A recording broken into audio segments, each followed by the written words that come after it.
So if you're a player who's struggling with heel or toe strikes in your golf game, this video is really going to help. I'm going to be discussing the 5 key ways or key factors that contribute to causing a heel or toe strike. So let's get into it. Welcome back to the channel, guys. My name is Danny Malcolm, and today I'm going to be discussing the 5 key ways that cause a heel or toe strike in your golf swing. Before I get into it, if you're new to the channel, please consider liking and subscribing by clicking the button below. Lots more free content to come to help you guys improve your game. So today, we're going to discuss the 5 key points. Now, before we get into that, just note, how are you aware of where you're striking it on the club face? So to do that, when you're playing, just taking note of where you might be feeling the strikes on your face. But when you're practicing, what you can do is get some strike spray, some foot spray, even get some face tape and just pop that on your club face, just to become aware of, is there a pattern with where you strike it? Some people sometimes hit it in the heel, don't realize it, think they're hitting it out of the toe, and so you just want to be sure first what is happening with the strike. So today we're going to discuss some of the key factors that contribute to this, but also just understanding that skill is a huge part of the golf swing, often not looked at enough. Often it's so technique focused about getting in certain positions. Yes, of course, there needs to be solid technique that underpins the skill, but let's really discuss on some ideas of how your skill can improve these strikes. So there's 5 key ways. Let's get into it. First one, posture or your setup. So if you're setting up too close to the golf ball, what do you think that's going to cause? Well, oftentimes nothing else changes, it's going to cause a heel strike, or the dreaded shank out to the right there for right-handed golfer. If you're too far away from the ball, that can then cause the opposite, more of a toe strike. Now I'm going to go into setup more in a different video, so please look out for that.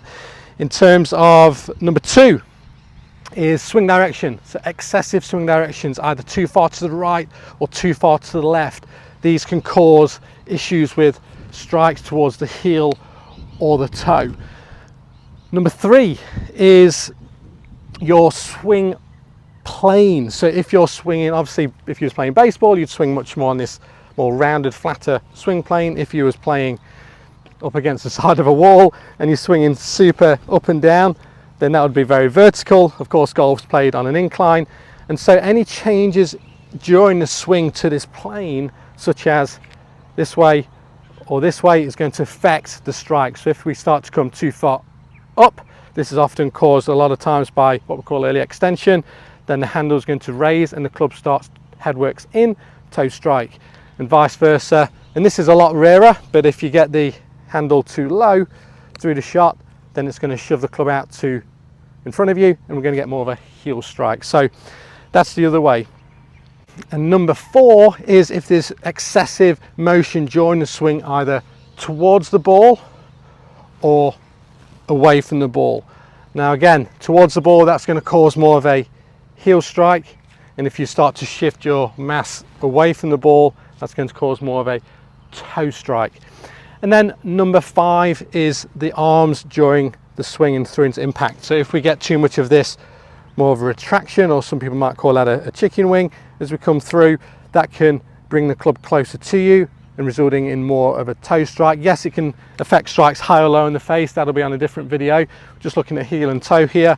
And then the opposite is true. If you get some players that get too extended with the arms this way, that's going to move the ball more towards the heel of the club. So they're really the 5 key ways. The setup and the swing direction 1 and 2 I'll go through on a separate video, and so I'm going to cover the 3 other key ways. So first one is that swing plane. So if we're getting too, and I'll just cover this piece here, and getting the handle too high and getting us this way coming into impact, then that's going to cause more of that toe strike. And again, a big cause for that can be that early extension. When we work more this way, everything comes more upright, we stand the handle up. There's different reasons that might come into play. Again, that'll be on a separate video, but here I just want to work on how do we improve this swing plane. So a couple of ideas. Number 1, and I got this here from Cameron McCormack, a great coach there, so head over to his YouTube channel, and over on Instagram got some great tips there from Cameron. So this one he calls the stinger drill, and what he does for that is holds the club very, very low, almost on the graphite or the steel of the shaft, and what we're going to do from there is try and get down to the ball with that shorter club, and that's going to really help you stay more in posture, get your pelvis back, chest forward, but also having a sensation of having the club head higher and having these wrists more in this position. So the handle lower, club head higher, more in this position, versus the opposite of being up here. So here goes this stinger drill. The reason is because you can catch this one thin oftentimes when you're practicing it, and it's going to sting those hands. So here we go. So you can see through the shot there, I was very low, handle was very low, and that's a good one too. You can do a few dry swings to start and just feeling that handle very low. And then hit a shot. That's a really, really good one, just to build into the feels of what you need to do, and then go and hit a normal shot, just trying to recreate those feels and see how much you need to do that. And with all these drills here today, it's just refining those small skills, those little bits of impact there, just developing those soft skills to improve that strike. Another one you can do for this as well is you can get some sort of noodle or an alignment rod and just place it in such a way whereby it's going to be positioned kind of in this position here, where just having some sort of obstruction, whereby as you come through the shot, you're going to have to get your hands lower in order to miss that noodle, and that's going to bring the club more out that way and the toe more up, as opposed to getting those hands riding into that noodle. So that's some good feedback there as well. Another little feel as well is handle to thigh. So what I mean by that, this is one of my favorites for this. As you get to the top of the swing, trying to get the butt of that golf club driving into your inner thigh on your lead side, and again that's going to get that handle nice and low and get this toe up in the air. So 2 or 3 different ideas there to help improve a change in swing plane that gets too vertical, affects dynamic lie, and it can really cause some of those toe strikes. So that's that piece there. The next piece that we're going to touch on is the shift to forward or to back. Now this one here, quite difficult to do on your own, so really good if you've got a buddy or a friend, whereby you could take your setup, and really let's assume we're in a really good posture. What a good posture would be if you used to get your hands on your hips with your club just resting along your hips here, find those hip bones there, and just take a little bit of a tilt forward from the hips, a little bit of a kink in the knees, and then just let the arms hang. And what you should find is pretty much a hand span or a fist you'll be able to swing between your leg and the golf club. That'll be a good distance from the ball there. So assuming you've got that, then if there's any changes in the mass forward or back during the swing, that's going to affect things. So if you're a player that comes too forward, and I see this more often times, is this way, that's going to cause more of that heel strike. So what you could do for that is, if you've got a buddy that could just stand there a little bit in front of you and just rest their hand just a little bit away from your forehead. If you've got a cap, you can do it just away from your cap, and when you make the swing, you will be feeling that probably that you're working into your friend's hand. So you just want to feel as though you're just staying away from that hand a little bit as you're coming in, and that's going to keep you the correct distance from the ball. So that's a great one to do there. And in this instance, again, if you're on your own, you might look a bit silly on the range, but if you can create an environment whereby you can actually do this yourself, then fantastic. But a buddy would be even better if you're practicing with someone, just to get a feel of what you're trying to do. So here, of course, I've got a noodle out in front there, and what you can do here is just I'll bring that in a bit closer so you can see on the camera. And so what you'll do there is just get a sensation of what you need to do just to stay away from that. So as you get to the top, generally you'd be a player that would move into that. So you just get that sensation of just staying back that little bit, and then you can go ahead and hit one, just trying to recreate that same feel of just staying back and flush straight out the middle there. The opposite is true if you're a player that moves too far back. So if you come too far this way in the swing, then you could again have a buddy with you out in front just holding your cap, and as you swing to the top, they could just gently be tugging on that just to keep you this way as opposed to falling back. So that's a good one if you've got a friend there just to help you create those feels. Again, if you haven't, look a bit crazy on the range doing this, but again, you could get the sensation of staying more on this noodle. So then when you get that feeling going, you sort of feel this way, and then you can go into a shot and flush straight out in the middle there as well. So a couple of ideas there to help improve whichever area you need to improve there. So the final piece, or number 5, some ideas to help you improve heel or toe strikes, is if you're retracting the arms a bit too much or extending them too much. We'll start with the retraction. That's a bit more of a common theme. So what I like to do for this one is a couple of ideas. Firstly, you could just put a T-peg down on the ground, and we're going to start just setting up normally just inside that T-peg, this side. So this would be your normal setup position. Now what I'd love you to do, if you're a player that hits, you want to from here, just make some small swings and just feel like you're extending your arms out. If you're a player that retracts too much, you just want to feel a bit of the opposite. So as I'm coming through, just feel how I'm getting the club head to jump on the other side of that tee, just hops over the tee there. And you'll see to get there, I've got to extend my arms a little bit more, and then I can gradually increase the speed of that.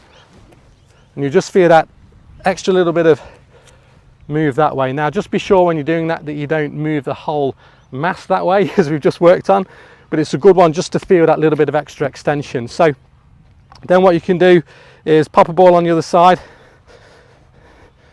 and starting here, we're going to make a little swing, and we're actually going to hit the ball on the downswing. So we'll start here and through. So a little bit thin there, but that's the idea. So that's a good one if you're struggling with those strikes on that side. So the opposite's true for if you're struggling with too much extension in the arms, and that's going to cause oftentimes a heel strike for a player. So what do we need to do? Well, we need to do the opposite again. So if we was to set up with our club on the other side of that tee now, in our normal setup, normal posture, good distance from the ball, and now what we're going to do is as we come through, just get the arms coming in that little bit, just to get brushing on the inside of the tee. So we're going to hop over the tee on the other side, this way. So it's there and through. So you're really getting that, just feeling those little soft skills, those little feels of just changing how you're coming into the ball. And you can see what a huge difference that is. That's a big change in where you're landing the club, and that's just developing that skill and that awareness to where you need to be through impact. So again, starting off slow, and then we can start to build it up. So what we'll do here is bring a ball in on the inside, and now we'll just build it up, starting from a normal setup position. And as we come in, we're going to hit that inside ball with the arms coming in that little bit more. So from here, there, and I was flush right out in the middle on that one. And that's a really good one to do. And again, starting with dry swings, i.e. with no ball, just creating the feel and gradually building length into your swing. And then starting with a ball, starting small swings, and then again building length into your swing. That's a great one. Another variation, one of my favorites, particularly for those players that hit out of the heel and get a little bit too far this way, which is a common one that I see causing the dreaded shank, is the 2-ball drill. The 2-ball drill. So I first saw this one here at a tour event, watching this was back in Europe. I think it was Eddie Pepperell I was watching doing this at a tour event many years ago, and just a wonderful drill to develop that same skill. So we could start with your normal setup, normal ball, and then we're going to bring a secondary ball and pop it just inside that initial ball there. So this is a great one, and the goal here is to make a normal swing, and I would start small with these, and then again just try and get your arms to come in that little bit more into impact, and you're going to hit that inside ball, completely miss that outside ball. This is a great one. So we'll start small again, get the ball back in the middle there, outside ball, and then we're going to come in and just hit that inside ball, flush out the middle there. And then again, you can gradually build length into the swing as you get more proficient with that move. So starting on the outside ball, good distance away, and then we're going to do a slightly longer swing here. And that was a nice strike there as well. So some great ideas there, guys, to really start to develop the skill. And firstly, like I say, become aware of where you're striking the ball. Is it heel? Is it toe? Why is that happening? And then you've got some ideas there from a skill perspective to really hone in and start to develop the skill of moving it back towards the center. So guys, I really hope that helped. Give those a try. Any questions, please let me know. Thanks again for watching, and I look forward to seeing you on the next video.